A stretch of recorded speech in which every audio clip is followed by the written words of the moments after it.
नवरा आपल्याकडे बघतोय हे बघताच नेहाने लगेचच राजूकडे पाठ फिरवली. त्याच्या नजरेच्या प्रेम वर्षावात ती अगदी न्हाऊन निघाली होती. अगं, इतक्या दिवसांनी असा हा एकांत मिळालाय, इतकी काय लाजतेस? आधी तर एकमेकांशी बोलताही यायचे नाही. सतत कोणी ना कोणी असायचे आजूबाजूला. स्वतःच्याच बायकोकडे पाहताना सुद्धा मर्यादा यायच्या. पण आज लग्न झाल्यापासून फक्त तू आणि मी आहोत. त्याच्या अशा बोलण्याने तिच्या चेहऱ्यावर आपसुकच लाजेची कळी खुलली. आज पहिल्यांदा दोघांना असा एकांत मिळाला होता. लग्न होऊन जवळपास 2 महिने उलटले, पण नेहा आणि राजूची पहिली रात्र अजूनही काही सजली नव्हती. प्रेमाचे नाते अजूनही दोघांमध्ये फुललेच नव्हते. क्षणभर दोघेही भूतकाळात रमले. घरात सासू सासरे, 2 तरुण नणंदा, ऐन किशोरावस्थेत पदार्पण करीत असलेला एक लहान दीर आणि सगळ्यांवर बारीक लक्ष ठेवून असलेल्या आणि कडक शिस्तीच्या आजी सासूबाई, या सर्वांमध्ये नेहाला मात्र खूपच अवघडल्यासारखे व्हायचे. तशी तीही ऐन तारुण्याच्या उंबरठ्यावर. आता कुठे 20व्या वर्षात पदार्पण केले होते तिने. त्यात लग्न होऊनही अजून तिच्या नव्या नात्याला खऱ्या अर्थाने सुरुवातही झालीच नव्हती म्हणा. अजूनही राजू आणि नेहा एकमेकांसाठी तसे परकेच होते. दोन्ही नणंदा तिच्या मागच्या पुढच्या वयाच्या होत्या. घरात तिची होणारी घुसमट राजूला समजत होते. ग्रामीण भागात रानवस्तीला राजूचे छोटेसे घर होते. मातीत आणि विटांमध्ये बांधलेले 2 खोल्यांचे घर. घरासमोर प्रशस्त अंगण, घराला लागूनच जनावरांचा गोठा, कोंबड्यांचा खुराडा, अंगणात असलेले छानसे तुळशी वृंदावन अंगणाची शोभा वाढवत होते. राजू शेजारच्याच एका आदिवासी पाड्यावर असलेल्या आश्रमशाळेचे शिक्षक म्हणून नुकताच रुजू झाला होता. आठवड्यातील 5 दिवस शाळेच्या ठिकाणी तो मुक्कामी असायचा, तर दर शनिवारी आणि रविवारी फक्त तो घरी यायचा. नेहाचे माहेर सासरपेक्षा थोडे वरचढ होते.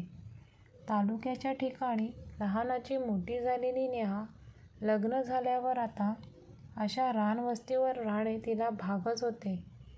पण त्यापेक्षाही जास्त अवघड होते ते म्हणजे घरातील या विविध स्वभावांच्या आणि विविध माणसांना समजून घेणे. तशी तीही वयाने लहानच, पण आता मोठी जबाबदारी तिच्या खांद्यावर अचानक पडली होती. सतत आपल्यावर कोणाचे तरी लक्ष असते असे राहून राहून तिला वाटायचे.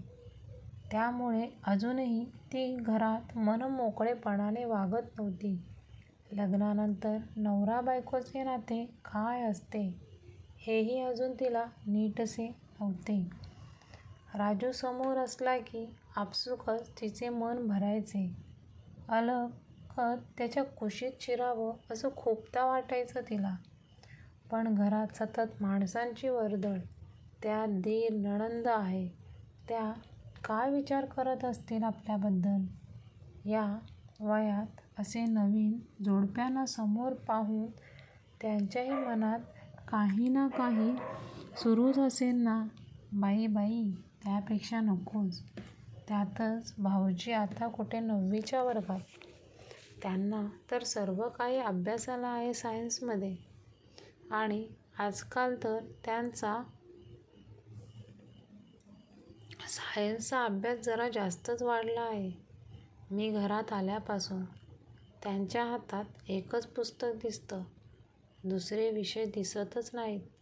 लग्न झाल्यावर 8च दिवसात कोणी आसपास नाही हे पाहून यांनी माझा हात अगदी सहज हातात घेतला.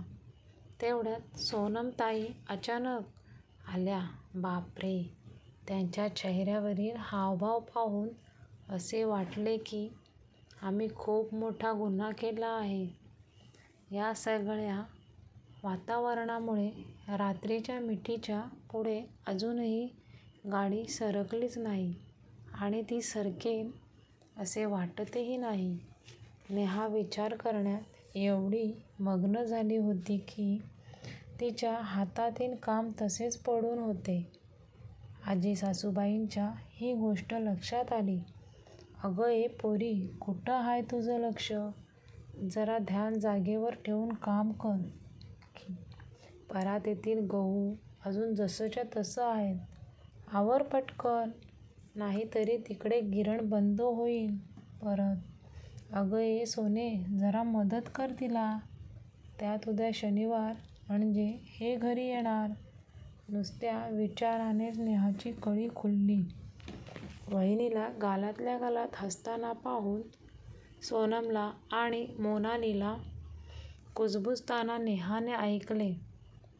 शनिवार आला आणि दादा येणार म्हटले की वहिनीची कळी खुलते आणि दादा आल्यावर हिचे वागणे किती बदलते. पाहिले का मोने? नाहीतर काय गं, जसं जगात हेच दोघं नवरा बायको आहेत आणि दादा आल्यावर हिचं कामात अजिबात लक्ष नसतं बरं का. सतत त्याच्या मागे पुढे करत असते ती. आणि दादा, तो तर काही विचारूच नको. आपला दादा आधी असा नव्हता ना गो. किती बदलला तो वहिनी घरात आल्यापासून. अगं मोने, आधी किती चांगला वागायचा तो आपल्याशी. किती गप्पा मारायचा, मज्जा मस्करी करायचा. पण आता वहिनी सोडून त्याला काही दिसतच नाही बघ. पण तशी ती काही इतकी वाईट नाही. पण दादा घरी आल्यावर जरा डोकं फिरल्यासारखीच वागते ती. तिला एवढं पण कळत नाही, घरात रोहण्या असतो, त्याने चुकून यांना असं सारखं एकत्र पाहिलं तर तो काय विचार करेल. दोन्ही नणंदांचे बोलणे कानी पडताच नेहाचा उत्साहच मावळला. काय आणि कसं वागावं हेच तिला कळेना. नवऱ्याचे मन जपावे की घरातल्यांचे हेच तिला समजेना. स्वतःच्या भावनांना आवर घालणे मात्र तिला अवघड होऊन जायचे. दोन्ही नणंदांचे बोलणे नेहाच्या कानी पडताच तिला आता तिचीच लाज वाटत होती. मी काही चुकीचे तर वागत नाही, पण काय करू मी? तरी आठवड्यातील 2च दिवस हे घरी येतात. दरवेळी तोलून मापूनच बोलत असते मी यांच्याशी. तरीही काहीही चुका होत असतील. पण आता समजते सीमा मावशी काय सांगत होती ते. एकदा का लग्न झाले की मग बाईंच्या आयुष्य स्वतःचे राहत नाही. सासरच्या माणसांची मर्जी राखता राखता तिला स्वतःच्या मनाला मुरड घालावीच लागते. तरच सासरे तिचा निभाव लागतो. त्यात आत्या म्हटली, दोन्ही दादांना 2 तरण्या नणंदा आहेत घरात. एक लहान दीर पण आहे. नको देऊ त्या घरात पोरगी. पण दादांचं म्हणाले, नंदा काय आज न उद्या जातील त्यांच्या सासरी. एकच भाऊ आहे पोराला. त्यात पोटापुरती शेती पण आहे. दूध दुभतं आहे घरी. आणि सगळ्यात महत्त्वाचं म्हणजे पोरगा सरकारी शाळेत शिक्षक आहे. आणखी काय पाहिजे? हातचं स्थळ डावललं तर पुन्हा असं स्थळ नाही भेटायचं. पण ज्याच्यासाठी मी या सगळ्या गोष्टी स्वीकारल्या त्याच्याशी धड बोलता पण येत नाही. नवरा बायको असूनही परक्यासारखे वागावे लागते. या एवढ्याशा घरात रात्री एकत्र झोपायचे पण लाज वाटते. सतत या पोरी काही ना काही कुजबूज करत असतात. भलेही त्या काहीही बोलू देत, पण सतत ते आपल्याबद्दलच बोलत नसतील ना असं उगीच वाटत राहतं मनाला. या आजी एक सतत या ना त्या कारणावरून सतत टोकत असतात. मला आठवड्यातले 2च दिवस नवरा जवळ असतो, पण त्याच्याशीही धड बोलताही येत नाही की काहीच नाही. रात्रीची ती मिठी देखील स्वर्ग सुखासमान भासते. सगळं काही ठीक आहे, पण नात्याची पण एक गरज असते ना. मानसिक समाधानाबरोबरच शारीरिक समाधान देखील तितकेच गरजेचे असते. नवरा बायकोच्या नात्यात किती दिवस असं मन मारून जगायचं? रात्री थोड्या जरी बांगड्या वाजल्या तरी आजी जणू काही मुद्दाम खोकलत बसतात.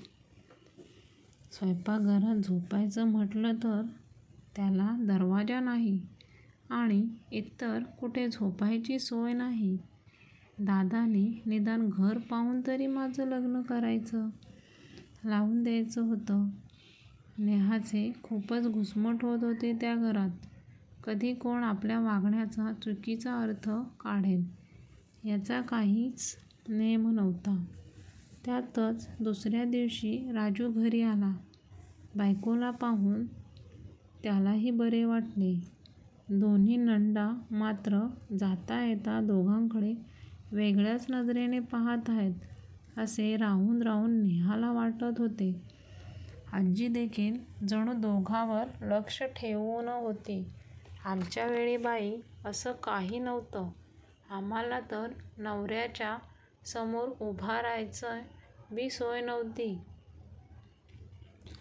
नसायची. एकाच घरात राहून बी नवऱ्याचं तोंड दिसायचं नाही. पण आता बघा, नवरा नुसता जवळ पाहिजे असतो आजकालच्या पोरींना. आजी दोन्ही नातींना सांगत होती. या सगळ्या गोष्टी पाहून राजूच्या आईला मात्र तिचा भूतकाळ आठवत होता. या म्हातारीनं मला बी असंच वागवलं आणि आता माझ्या सुनेला पण सारखी बोलत राहणार ही. नेहा मात्र आज राजूपासून थोडे अंतर ठेवूनच वागत होती. तो थोडा जरी जवळ गेला तिच्या तरी ती बाजूला निघून जायची. आई, अगं नेहाला काय झालं? कोणी काही बोलले का तिला?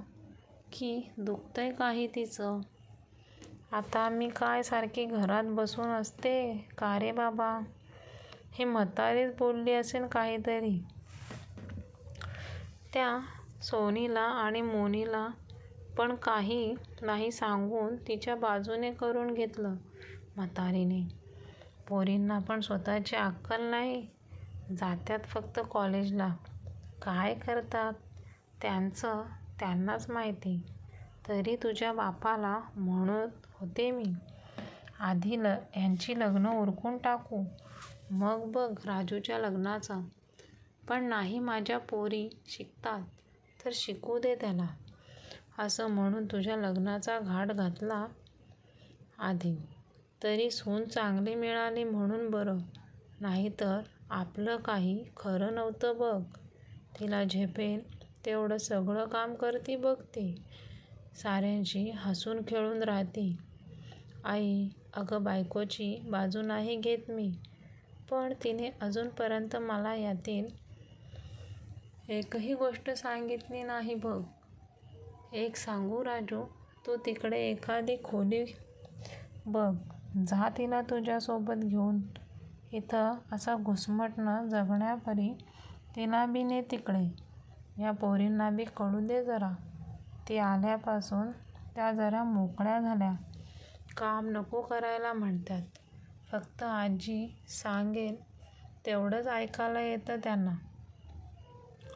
तू माझं ऐक आणि पुढच्या आठवड्यात जा तिला तिकडे घेऊन. मी सांगेल तुझ्या बापाला काय सांगायचे ते.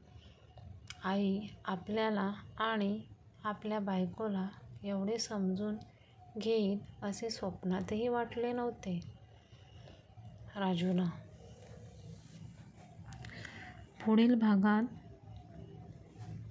आता राजू नेहाला खरंच त्याच्यासोबत नेईल का?